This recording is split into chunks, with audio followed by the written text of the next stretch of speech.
নমস্কার, আজকে দুর্গাস কিচেনে আপনাদের সকলকে স্বাগত জানাই।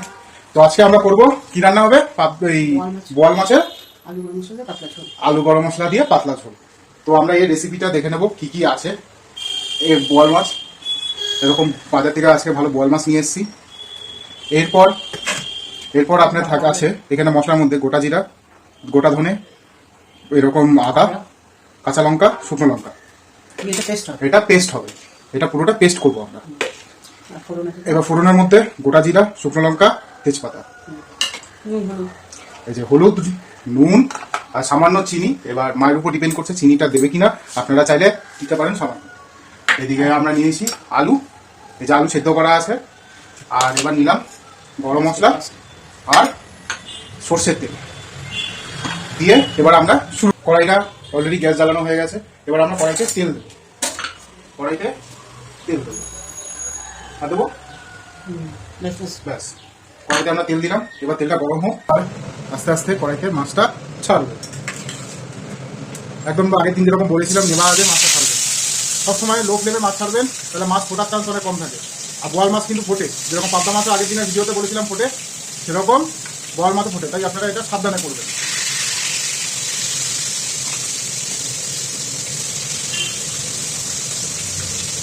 এবার বোয়াল মাছটাকে ঢেকে রেখে দেবো।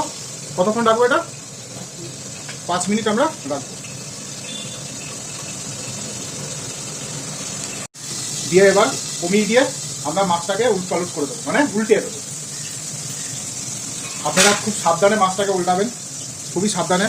দেখুন এই যে খুব সাবধানে কিন্তু মাছটাকে উল্টাবেন আপনারা। দেখুন তেল ফুটছে, প্যানিক হবেন না, কিন্তু ডিস্টেন্স মেনটেন করবেন। এক হাত মানে ডিস্টেন্স মেনটেন করে মাছটাকে উল্টাবেন। এবার আমরা আবার এটাকে ঢেকে দেবো। এবার আমরা মাছটাকে থালার আগে তুলবো, তুলে নিয়ে মাছটা আমরা একটা প্লেটের মধ্যে তুলে নেব।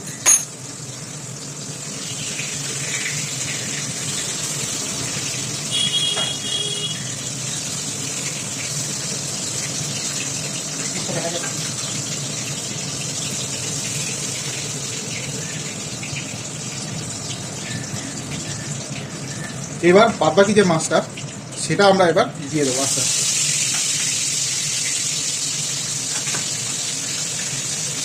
বাদবাকি মাছটা আমরা দিয়ে দিলাম।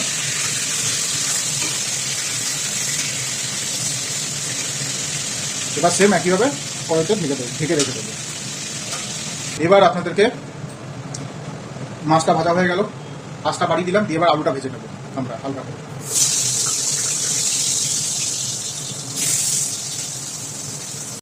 এই যে আলুটা এবার ভাজছে, এবার ব্রাউনিশ হবে, একটু লালচে লালচে হবে, দিয়ে আমরা নামিয়ে নিচ্ছি। এবার আলুটা আমরা হালকা করে একটু নেড়ে নিচ্ছি, এপিট উপিট করে একটুখানি ফ্রাই হোক। এবার এটা হালকা বাদামি হয়ে এসছে আলুটা, দিয়ে আমরা এটাকে এবার নামিয়ে দেবো। দিয়ে একটা করে আলু আমরা তেলের থেকে ছেড়ে ছেড়ে নামাচ্ছি একটা প্লেটে।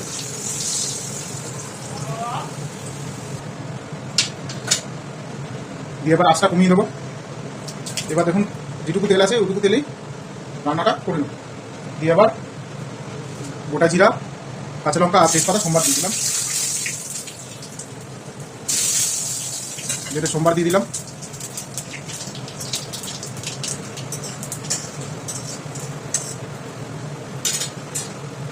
এবার আমরা এটা যে পেস্টটা করেছিলাম মিক্সিতে সেটা আবার দিয়ে দেবো।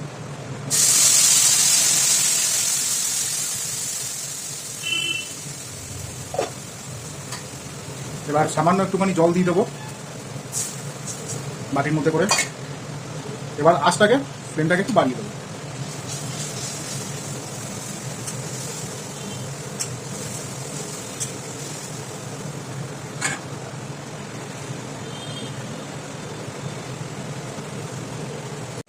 এবার এক করে 1 চামচ হলুদ দেবো, আর একটুখানি 1 টেবিল মানে 1.5 চামচ আপনারা হলুদ দিতে পারবেন। এরপর নুন দেবো, কতটা? 1 চামচ, 1 চামচ নুন দেবো পুরো, আর সামান্য অল্প একটু। আচ্ছা, দিয়ে আমার বাবার এটা ফেভারিট মাছের ঝোল। দিয়ে আপনারা চাইলে এটা বোয়াল মাছ দিয়েও করতে পারবেন, আবার কাঁচা মাছ দিয়েও করতে পারবেন। একই সেম পদ্ধতি, সেম জিনিস সেম পদ্ধতি, আপনারা এভাবে করতে পারবেন। কখনো আবার পরের ভিডিওতে কখনো শুরু করে আবার কাঁচা মাছ দিয়ে সেম একই রান্নাটা আমরা করে দেখাবো। তো মশলাটার থেকে দেখুন আপনারা তেল বেরিয়ে এসছে, হালকা তেল ছেড়ে দিয়েছে মশলাটার থেকে। এবার বোধহয় আমরা কি মাছটা দেবে তো আলুটা, এবার আলুটা দিয়ে একটু ভালো করে কষে দেবো।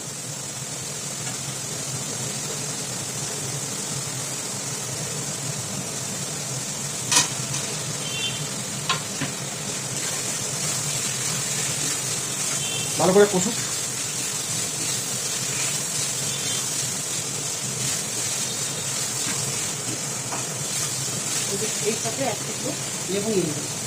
এই মাছের ঝোলের সাথে এক টুকরো লেবু আর একটু কাঁচা পেঁয়াজ, যদি খান যারা কাঁচা পেঁয়াজ খান আর নিয়ে নেবেন আপনারা, সেরা লাগবে এই মাছের ঝোলের সাথে। একটু ভালো করে কষা হোক আলুটা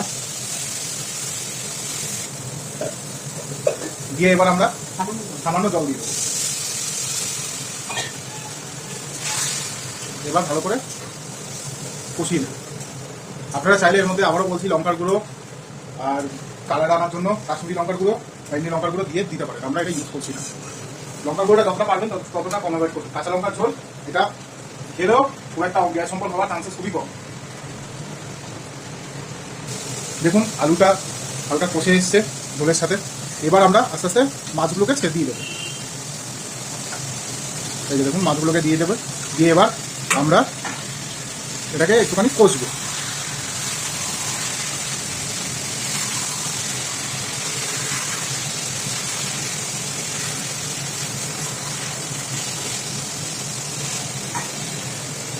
একটু হালকা কষুক, দিয়ে তারপরে আমরা জলটা দিয়ে দেবো।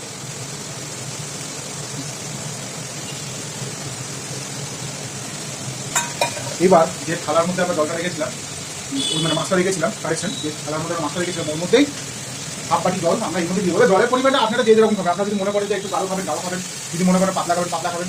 তবে আমি রেকমেন্ডেশন দেবো যে পাতলা খেলেই সব থেকে বেটার হবে। কেন এই লেবুর সাথে আর একটু কাঁচা পেঁয়াজের সাথে আপনার এই মাছের ঝোলটা পাতলা কম্বিনেশনটা বেশি ভালো লাগে। এবার আপনারা যে যেরকম খাবেন। এবার জলটা দিয়ে আমরা ভালো করে নেড়ে নেব। কড়াইটাকে একটু করে বসিয়ে নাও না। ওকে,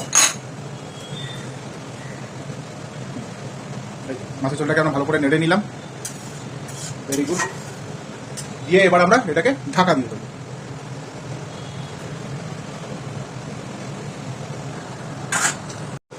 দিয়ে এবার আমরা মাছের ঝোলটাকে দেখবো কতটা কি হয়েছে, ঢাকনাটাকে তুলে নেব। আপনারা প্রথমে 5 মিনিট একটু হাই ফ্লেমে রাখবেন, তারপরে আস্তে আস্তে 5 মিনিট পরে একটু কমিয়ে দেবেন। তাহলে কি হবে, মাছের ঝোলটা থেকে ওর যে একটা অ্যারোমা, যে তেলটা, সেটা বেরিয়ে আসবে। দেখুন মাছের ঝোলটা কত সুন্দর একটা কালার এসছে। এবার আমরা একটু গরম মশলাটা দিয়ে দেবো। দেখুন এই পরিমাণ যে গরম মশলাটা, এটা এবার আমরা দিয়ে দেবো। চারদিকে আমরা গরম মশলাটা ছড়িয়ে দিলাম। হ্যাঁ, লেবু দিয়েই খাবে। লেবু আর কাঁচা পেঁয়াজ, বাবা বলতে, বাবার তরফ থেকে লেবু আর কাঁচা পেঁয়াজ দিয়ে ঝোলটা আপনারা খাবেন। দেখুন তাহলে আপনাদের ঝোল আজকে রেডি। কি করে, বোয়াল মাছের আলু দিয়ে ঝোল, পাতলা ঝোল, এটা আমার বাবার পছন্দের ঝোল। তো দুর্গাস কিচেনকে আপনারা লাইক, সাবস্ক্রাইব আর শেয়ার করে দেবেন। আমার মাকে এই চ্যানেলটা আপনারা সবাই ফলো করবেন। ধন্যবাদ। এবার পরবর্তী ভিডিওটা আমরা খুব শীঘ্রই আবার দেখাবো। ভালো থাকবেন, নমস্কার। আর হ্যাঁ, আজকে যেহেতু আরেকটা জিনিস সকলকে জানাই, হ্যাপি ফ্রেন্ডশিপ ডে। আজকে সকলকে হ্যাপি ফ্রেন্ডশিপ ডে জানাই। আপনারা সবাই ভালো থাকবেন, নমস্কার।